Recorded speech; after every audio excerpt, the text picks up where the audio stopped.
Haleluya, haleluya, haleluya. Haleluya, haleluya, haleluya.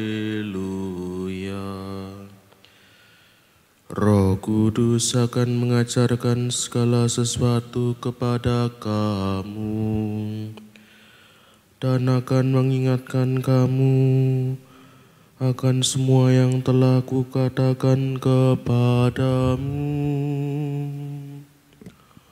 Haleluya, haleluya, haleluya. Tuhan bersamamu.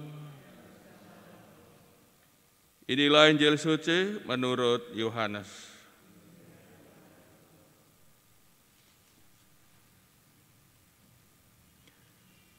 Dalam amanat perpisahannya, Yesus berkata kepada murid-muridnya, "Barang siapa memegang perintahku dan melakukannya, dialah yang mengasihi aku. Dan barang siapa mengasihi aku, ia akan dikasihi oleh Bapa-Ku, dan aku pun akan mengasihi dia dan akan menyatakan diriku padanya." Yudas yang bukan Iskariot berkata kepadanya, "Tuhan, apakah sebabnya Engkau hendak menyatakan dirimu kepada kami dan bukan kepada dunia?" Jawab Yesus, "Jika seorang mengasihi aku, ia akan menuruti firman-Ku. Bapa-Ku akan mengasihi dia, dan kami akan datang kepadanya dan diam bersama-sama dengan dia. Barang siapa tidak mengasihi aku, dia tidak menuruti firman-Ku. Dan firman yang kamu dengar itu bukanlah daripadaku, melainkan dari Bapa yang mengutus aku. Semua itu kukatakan kepadamu, selagi aku berada bersama-sama dengan kamu. Tetapi penghibur, yaitu Roh Kudus, yang diutus oleh Bapa dalam namaku, dialah yang akan mengajarkan segala sesuatu kepadamu dan akan mengingatkan kamu akan semua yang telah kukatakan kepadamu." Demikianlah sabda Tuhan.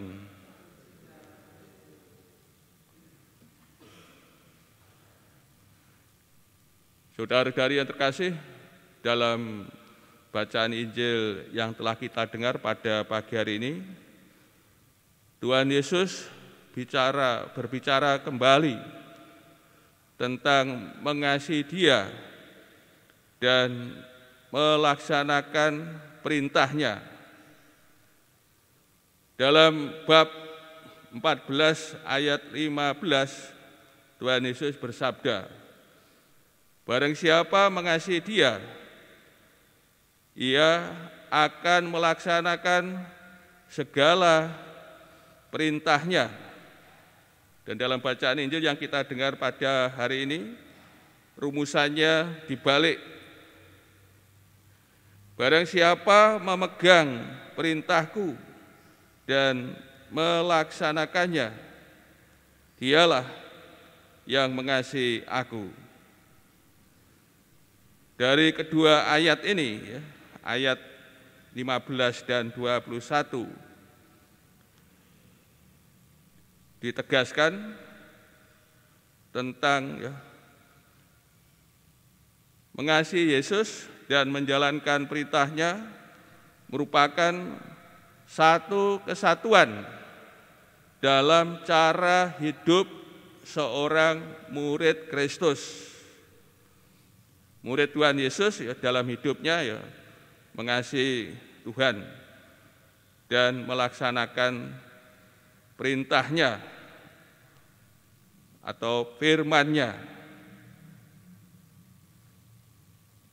Kasih menjadi motif atau alasan untuk melaksanakan perintah Tuhan Yesus. Dan kita sebagai murid Tuhan Yesus tentu menjalankan perintah-Nya bukan karena terpaksa, namun karena kita telah dikasihi oleh Tuhan Yesus. Dan kasih merupakan